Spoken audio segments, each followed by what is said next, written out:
Welcome back to another episode of Doctor's Day podcast. From diagnostics to dedication, the path of a doctor is rarely straight. Let's continue that journey with our next inspiring guest. Dr. Ashima Chopra, an accomplished ENT specialist recognized for her patient centered care and expertise in treating a broad spectrum of ENT conditions. One doctor at a time, the heartbeat of this profession grows louder. Let's now welcome our sixth voice in the Healing Symphony. Hello, ma'am. Hi, how are you? I'm good, ma'am. Welcome to the show. So, Thank first you. of all, I would like to wish you a very happy Doctor's Day. That means a lot. Thank you so much. So, ma'am, what inspired you to become a doctor? Was it a calling or a coincidence? So, for me, actually, becoming a doctor was a calling. I was always interested in human biology, studying anatomy, understanding how the human body works, and how various biological active medication, pharmacotherapies actually change and produce changes in our body.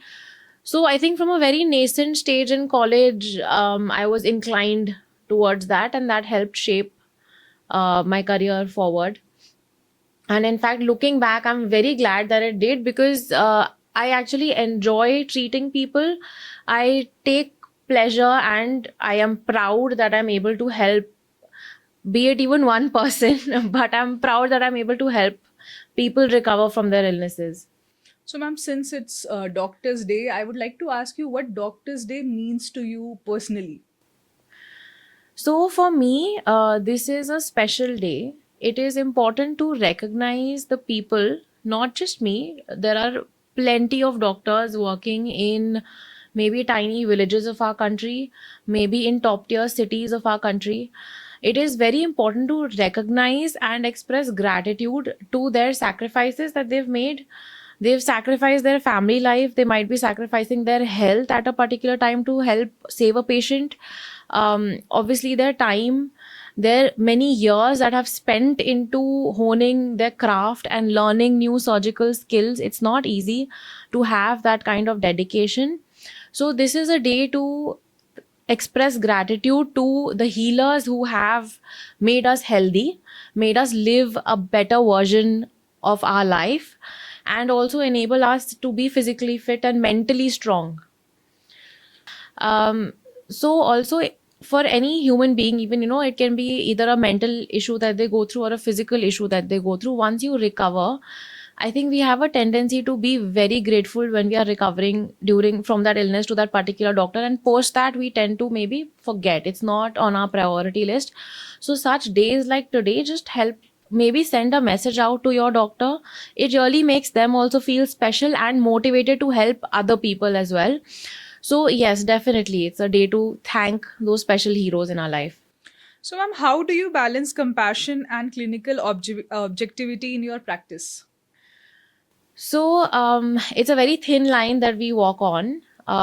Having too much of either is not good. So a balance is important. Listening, actively listening to a patient, understanding their concerns with a lot of empathy really helps. I think ultimately what a patient wants when they come to a doctor is that they listen to them. So giving them time and an active listening ear is very important. And apart from that, that is the empathy part. But apart from it, it shouldn't cloud your clinical judgment. We do practice evidence based medicine and we want to make the correct decisions that enable the patients to recover and heal faster. And we shouldn't let our empathy cloud that judgment and make the right decision which helps them. Because what I feel personally is like being a good listener is very important in every profession, whether it's Absolutely. journalism or medical Absolutely. or any field. Because when if you don't listen to your the person who is coming to you, so you won't be able to help them or give them the right uh, Treatment treatment forward. for forward. So, ma'am, how do you unwind after a stressful day at the hospital or clinic? So, most of them are stressful days. I think more mentally stressful rather than physically. A lot of doctors face mental stress. Seeing ill patients is not an easy thing. I think it takes a toll on us as well. So, going home and maybe, setting up a practice of meditation, deep breathing, maybe doing yoga, maybe regular walks, anything that reconnects me with nature really helps me reset that button and reconnect with myself, and gives us the strength and the courage to move on to the next day and to enable us to help more people. So, ma'am, what are your hobbies or passions outside medicine? Like, you are a nature enthusiast also. Yeah, definitely, definitely. So a lot of trekking, a lot of visiting, a lot of unknown, offbeat places, be it going on a wildlife safari or be it trekking up an unknown mountain. In so recently we went to Almaty in Kazakhstan, and we did a lot of untouched lakes that which don't usually pop up on the tourist maps. So yeah, that is definitely a big hobby of mine. Apart from that, I think practicing yoga is something that really pushes me and motivates me in life. So yes. So, ma'am, since we live in a digital world and everything is digitalizing, do you believe doctors should be active on social media? Why or why not? I think doctors should definitely be active on social media. Every other person is, so why not doctors? And I also, because every other person is, there can be a lot of misconceptions that are floating around. So it's extremely important that as a educated medical professional, you can spread some degree of awareness, put out genuine facts that help patients decide what they should do and what they should not do, because fear mongering, presence of misconceptions is very, very rampant. And having a voice also enables patients to develop some trust in you. So it's a great way to also show them who you are. It builds a relationship with the patient before they even meet with you. They do trust you and trust your judgments, and once they see results, it even fosters that relationship even more.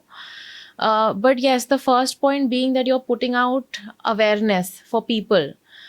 There are a lot of people in our country. Our population is huge, as we know. Not everybody has access to good healthcare. Maybe in some tiny village, if my video on maybe hearing loss awareness is helping that person diagnose and reach out for a treatment earlier, maybe it saves his hearing, and that drastically improves his quality of life. So for me, being on social media, just helping that one person is a big thing. Since there are a lot of doctors on social media and there are other people also who claim to be, very knowledgeable, and there are very misconceptions also spreading very fast on social media because anything on social media floats very Absolutely. fast. So there are many misconceptions also. What's a misconception people have about doctors that you would like to correct today through our channel? So there are a lot of misconceptions that float around regarding doctors in today's day and age. I think the first one being, when patients are very thankful and grateful, they do tend to compare you to God.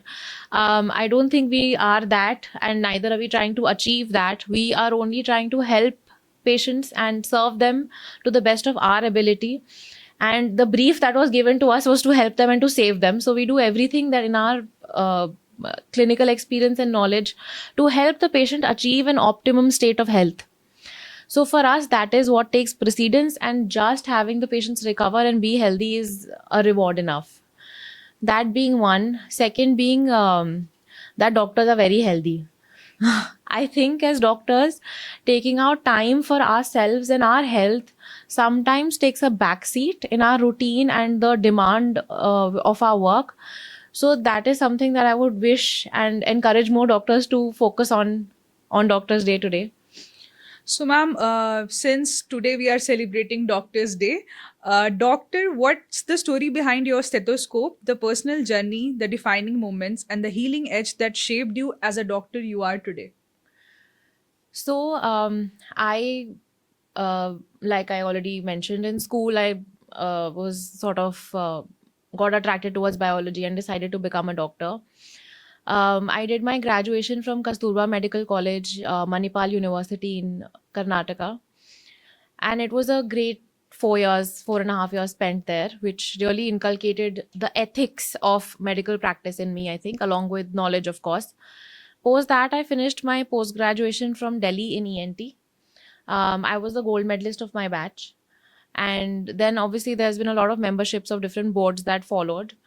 Um, the healing edge, I would say, has been interacting with a lot of patients. So I worked in the government setup for about 4 years.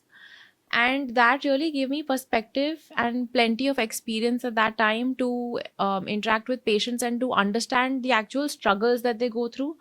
not every patient is aware of the situation, or they're not able to afford private healthcare. So that was a great stepping stone in my journey, and helped me grow as a surgeon by leaps and bounds, and give me like a short crash course on ENT surgery, which was great. Post that, now I work in my clinic in GK1. I have my private clinic and I operate at various hospitals. So yeah, I think interacting with patients daily, understanding, like, most important is listening. Whatever they want, we have to help them achieve their optimal state of mental and physical health. Both go hand in hand. So yes.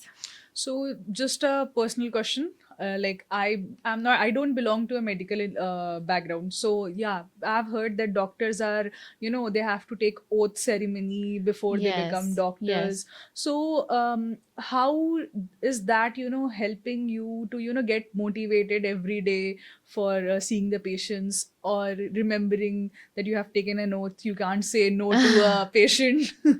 So a Hippocratic oath that was taken post our graduation was very important. It helps keeps us grounded.